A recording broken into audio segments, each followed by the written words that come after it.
Al-Fatihah itu bahasa Arab, bukan pembukaan. Kalau ada alif lam dalam bahasa Arab itu artinya kata benda. Kalau dalam bahasa Inggris the.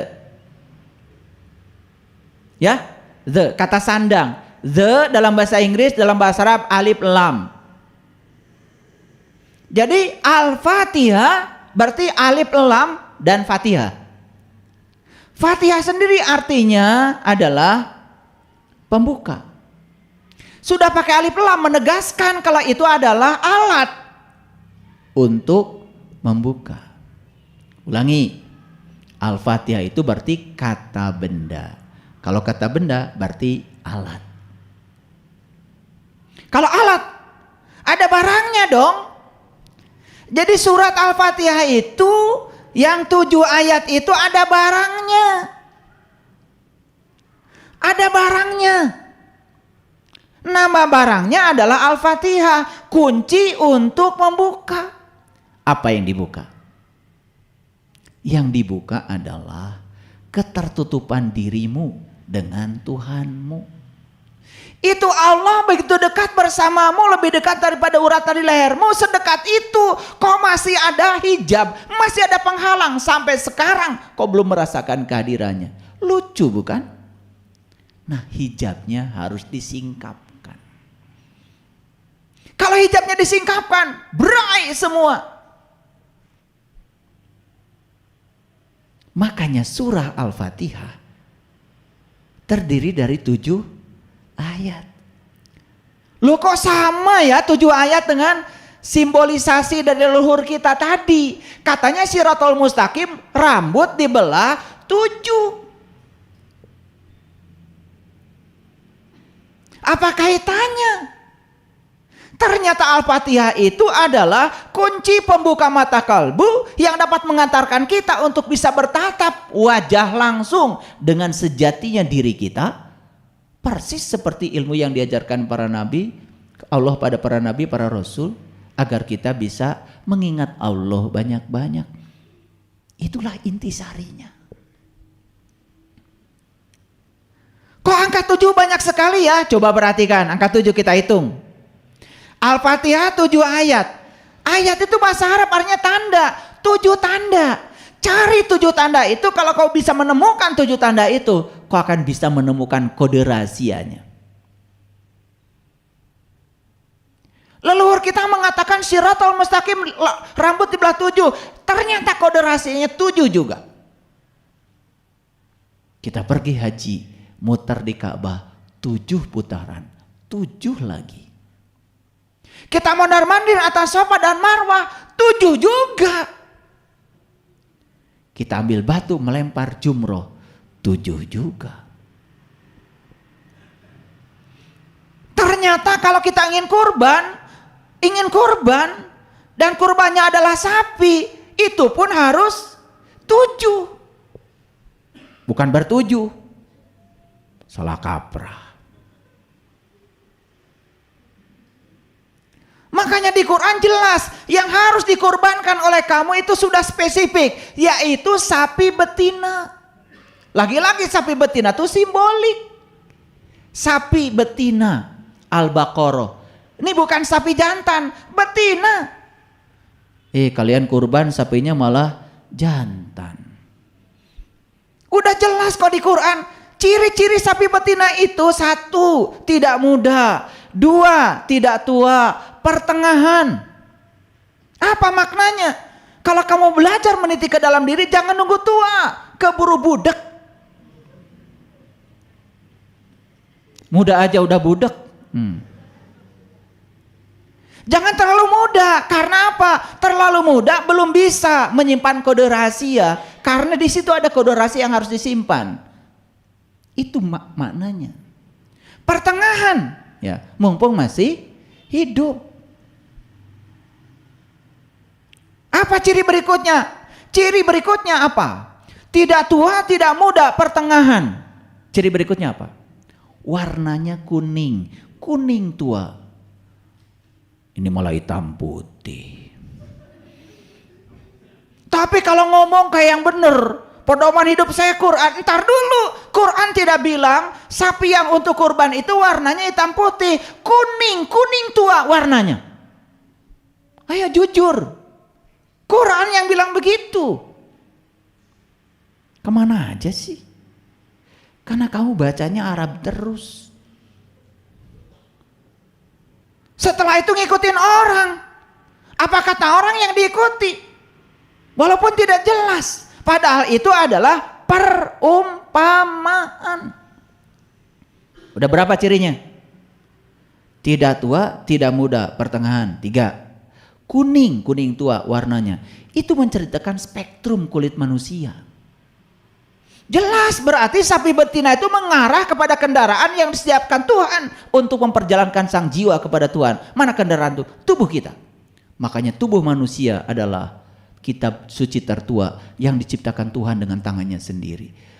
Dari ujung rambut sampai ujung kaki, di situ ada kode rahasia yang harus kalau pecahkan. Dunia sains sudah membuktikan sekarang. Tubuh tersusun dari sel. Sel tersusun dari DNA. Ternyata satu DNA bisa menyimpan 3 miliar kode rahasia. Sekarang kalau 100 triliun sel dalam tubuh kita, 100 triliun kali 3 miliar. Berapa banyak data yang harus kita baca dalam tubuh kita. Dan selama ini kau tidak pernah membacanya. Padahal di Quran jelas, ikro kitabaka, baca data itu ada pada dirimu. Dari ujung rambut sampai ujung kaki ada data yang harus kau baca. Kalau kau bisa membacanya, pintar kamu. Selama ini mata kita keluar terus, tidak pernah ke dalam. Padahal perintah di Quran, ikro kitabaka, baca kitabmu. Di situ ada sejumlah data dan informasi yang harus kau tahu.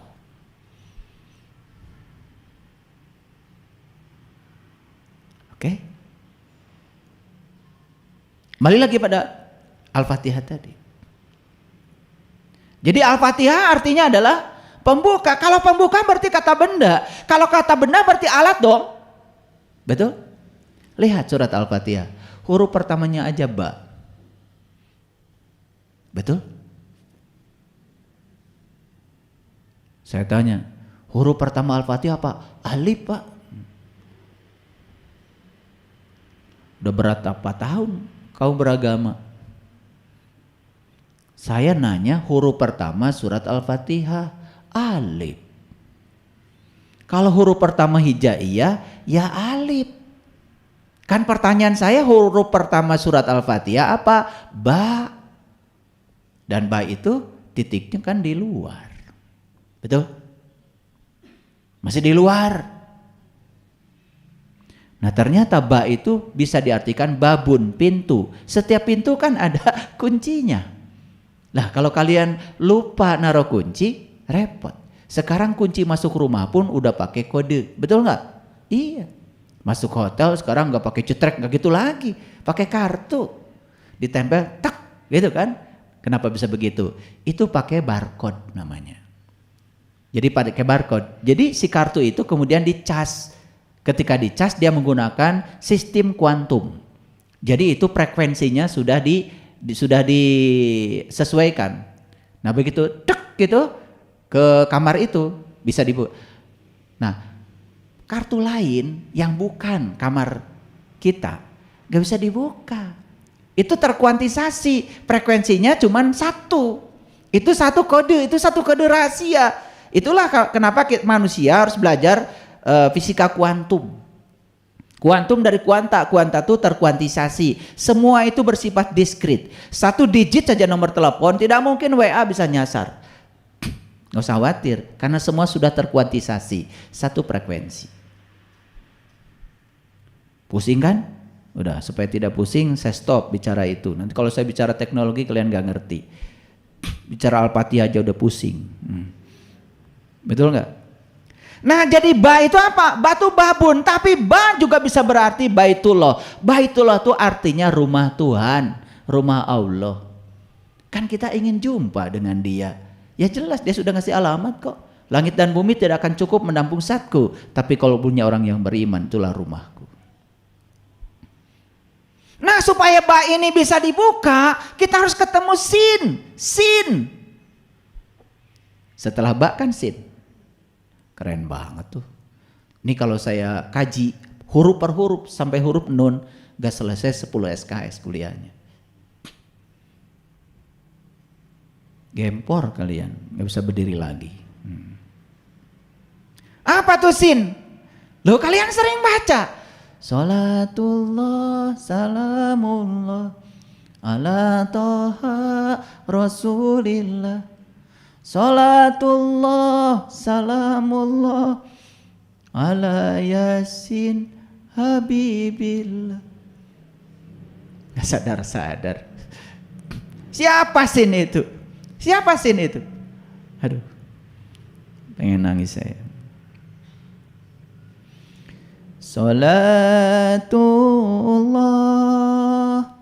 salamullah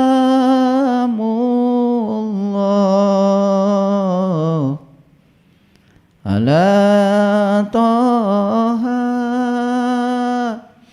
rasulillah.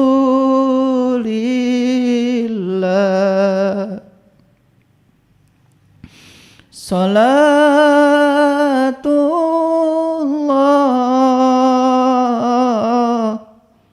salamullah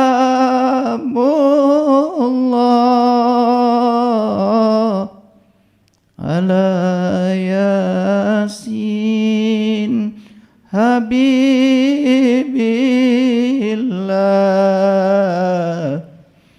ala yasin habibillah.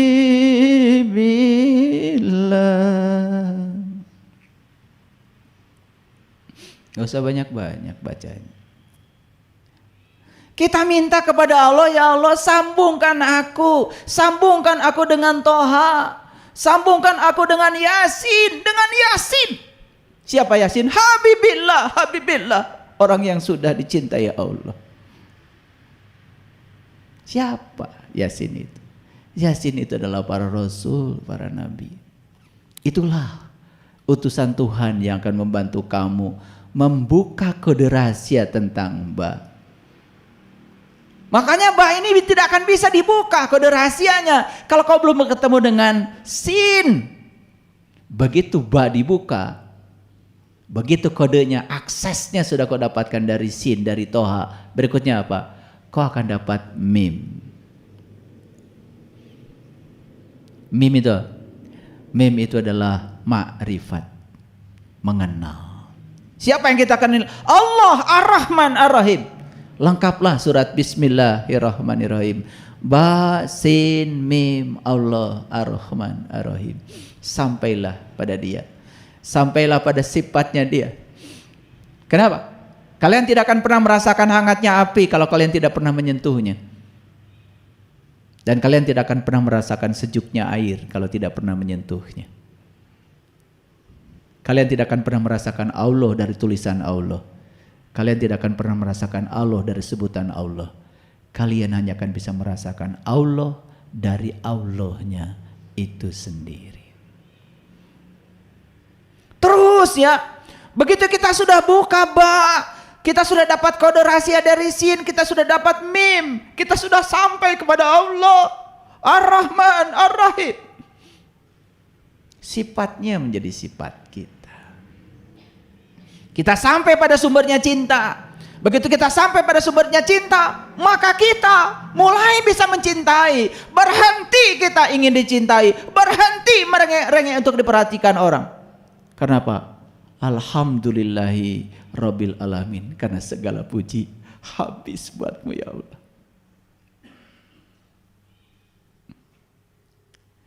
Setelah kita mengaturkan segala puji bagi Allah, habis buatmu ya Allah. Tidak ada pemberian yang aku lakukan ya Allah. Tidak ada. Karena aku hanya dipakai oleh Engkau menjadi magar lantaran untuk menjadi kepanjangan tanganmu untuk memberi kepada siapapun. Tidak ada orang yang aku tolong ya Allah. Tidak ada. Karena semua pertolongan darimu. Tanganku hanya digunakan Engkau untuk menolong mereka.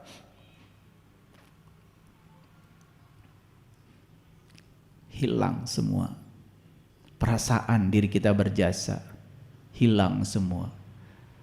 Disitulah kita bisa memasuki rasa alhamdulillahi rabbil alamin. Karena Engkau adalah Rob, Engkau adalah keberadaan, Engkau adalah kehadiran. Kehadiranmu di setiap ruang dan waktu cukup membuat segala sesuatu itu terjadi.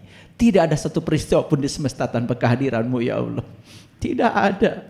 Maka aku tidak bisa menolak apapun yang terjadi. Karena semua terjadi karena kehadiranmu. Semua terjadi karena ada keberadaanmu di belakangnya. Selesai. Baru kita mengucapkan kalimat yang kedua. Ar-Rahman, Ar-Rahim. The day with love. Start the day with love. Fill the day with love. Awalilah harimu dengan Rahman dan Rahim. Isilah harimu dengan Rahman dan Rahim. Awali pagi-pagimu dengan cinta kasih. Dan isilah hari-harimu dengan cinta kasih. Ketika bangun tidur, katakan pada dirimu, Tuhan, terima kasih atas hadiah kehidupan yang masih Engkau titipkan padaku. Jangan pernah ada satu orang pun yang berkurang kebahagiaannya ketika bertemu dengan aku. Jangan pernah ada orang yang terluka hatinya ketika bertemu dengan aku. Izinkan aku menjadi sumber cintamu. Izinkan aku menjadi sumber sukacitamu. Izinkan aku menjadi sumber kedamaian ya Allah. Kemanapun aku pergi, mereka mendapatkan kebahagiaan dengan kedatanganku. Start the day with love. Fill the day with love. Isilah hari-harimu dengan cinta. Hadiah dari cinta, hadiah dari mencintai adalah dicintai. Apa yang akan terjadi setelah itu? Kalian akan berkelimpahan. Kalau hari ini kalian makan pun masih susah. Kalau hari ini uang pun masih sulit datang. Kalau hari ini semua teman-teman baik menjauh dari kamu. Kalau kali ini orang tidak merindukan kamu. Tanyalah pada dirimu. Ada apa dengan diriku?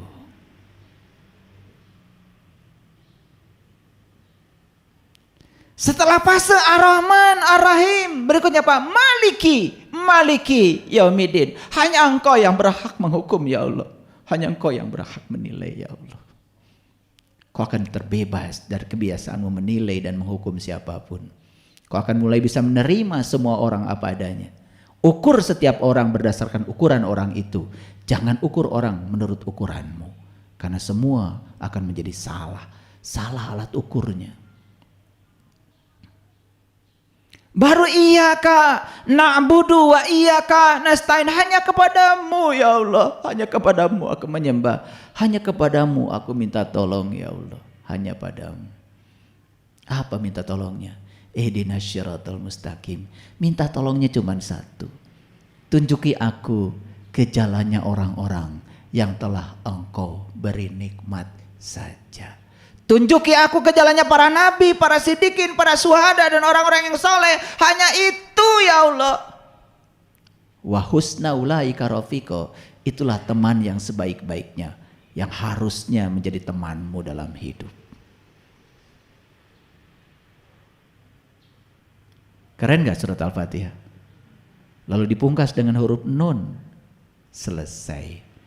Ba itu titiknya di luar, tapi nun pindah ke dalam. Pindah ke dalam. Sekarang penglihatanmu gak keluar lagi ke dalam. Loh, kok saya sakit hati? Kemarin waktu awal perjalanan kita mengira sakit hati buatan orang. Begitu sudah sampai pada nun, lihat ke dalam. Ini dari mana nih sakit hati itu asal usulnya? Oh, ternyata sakit hati berasal dari keinginan saya. Karena saya ingin orang seperti yang saya mau. Lalu ketika orang tidak seperti yang saya mau, saya jadinya sakit hati. Sadar kalau sakit hati buatanmu, bukan buatan orang. Mulai sekarang saya stop menginginkan orang seperti yang saya mau. Saya hanya ingin saya aja menjadi yang terbaik. Mulai hari ini saya akan ungkapkan cinta. Saya stop memaksakan cinta. Mulai hidupmu penuh berkah. Keren gak kalau gitu? Sebentar, belum keren. Kalau belum belum tahu kode rahasianya. Emang udah ketemu sin? Ketemu dulu ya, ketemu dulu, cari sin yang bisa membuka rahasia ba itu. Selesai satu episode baru mengerti, oh ternyata Al-Fatihah itu adalah kunci pembuka rahasia diri. Oh ternyata angka 7 sudah aku temukan dalam diriku. Oh ternyata di balik angka 7 disitulah kode rahasianya. Makanya Isra Mi'raj tanggal 27, 7 belakangnya. Betul? Iya. Quran surat Al-Isra 17, 7 juga belakangnya. Salat berjamaah 27, 7 juga belakangnya. Luar biasa ya. Kalian taunya jamaah itu kalau kalian ngumpul di masjid aja. Itu juga jamaah secara syariat, tidak salah. Tapi ada jamaah yang lebih keren lagi. Karena sholat itu sebetulnya adalah jamaah. Jamaah antara dirimu dengan Allah. Jadi kalau ngumpul orang 1000 orang di masjid tiap hari tetapi tidak ngumpul bersama Allah, hakikatnya belum jamaah, baru jamaah secara syar'i. Terus ya, kaki. Awas, kaki harus beradu. Nanti supaya setan gak lewat. Setan itu lewatnya bukan lewat kakimu, apalagi roromehen. Sieuneun. Setan itu lewat sini. Setan itu pikiran gelapmu. Saat kamu sudah memutuskan nanti malam akan tahajud, kemudian nanti malam sudah bangun, alarm sudah bunyi, kemudian tanganmu kan yang menyetop alarm. Tangan siapa itu?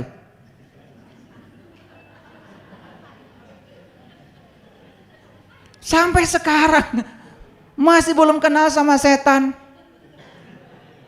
Tadi malam saya nggak jadi tahajud karena apa? Begitu alarm bunyi dimatikan. Sama siapa?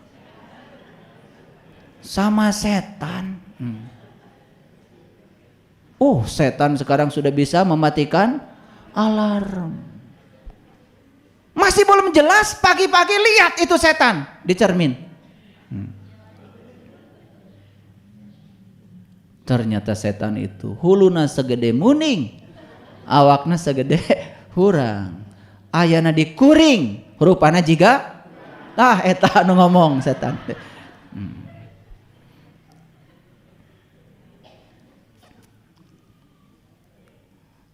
Lanjut. Setelah selesai satu episode terbuka tuh Al-Fatihah, masuk alif lam mim. Luar biasa. Itu kode lagi, kode rahasia lagi. Kalau belum terbuka Al-Fatihah nggak ngerti alif lam mim, nggak ngerti. Kalau bagi saya secara pribadi, saya melihat alif lam mim tuh alifnya Allah, lamnya la ilaha illallah, mimnya Muhammadur Rasulullah.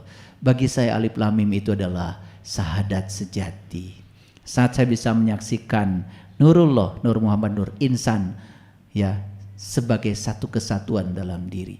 Begitu saya sudah sampai di sana, baru zalikal kitab. Ini kitab. Bukan itu lagi. Ini kitab, bukan itu. Ini air. Kalau masih di sumur itu air. Kalau masih di sana itu air. Tapi kalau sudah dekat kan bukan itu, ini. Tugasmu dalam hidup itu memindahkan itu menjadi ini. Makanya zalikal kitab asalnya itu kitab harus dirubah menjadi ini kitab. Kitab yang mana? Kitab sejati yang ada pada diri. La roibapi, tidak ada lagi keraguan. Hudal lil muttaqin, dan menjadi petunjuk bagi yang bertakwa. Siapa yang bertakwa? Yang sudah mengambil janji mengangkat gunungnya, ditunjukkan sesuatu di gunungnya, ingat apa yang Allah tunjukkan, itulah takwa. Versi Quran. Surat Al-Baqarah ayat 63. Bagi yang bertakwa, berikutnya apa? Allazina yu'minuna bil ghaib. Indah. Mulai kalian bisa mengimani yang gaib. Kenapa? Yang gaib sudah nyata dalam dirimu. Kalau masih gaib, gimana bisa iman?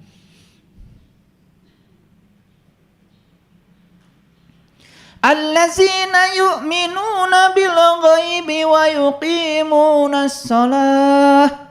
Setelah kau bisa mengimani yang gaib, karena yang gaibnya sudah nyata dalam dirimu, kau sudah menyaksikannya, maka barulah kau bisa mendirikan sholat. Sholatnya jadi khusyuk, sholatnya jadi bisa mengingat kepada Allah. Keren banget. Allazina yu'minuna bil ghaibi wa yuqimunas shalah. Gitu? Wa mimma razaqnahum yunfikun.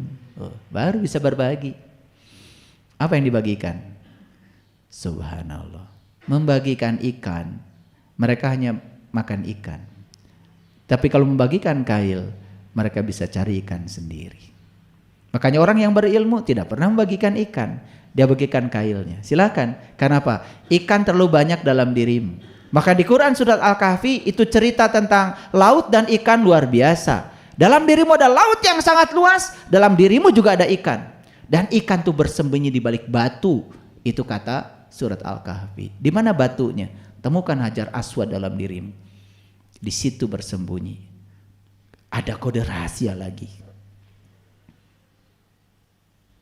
Tetapi jangan khawatir, karena kode ini sudah aku berikan kepada mereka yang berilmu. Watil kal amsalu nadribuha linnas wa ma yaqiluha illal alim.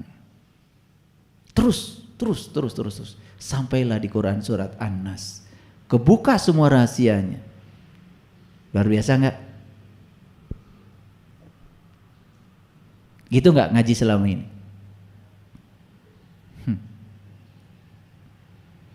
Terlalu sibuk memperbaiki makhraj.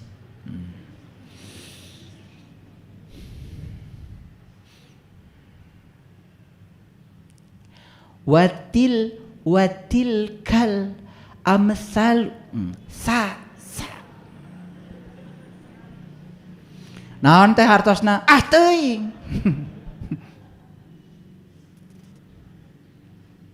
Sampai nggak peduli isinya apa.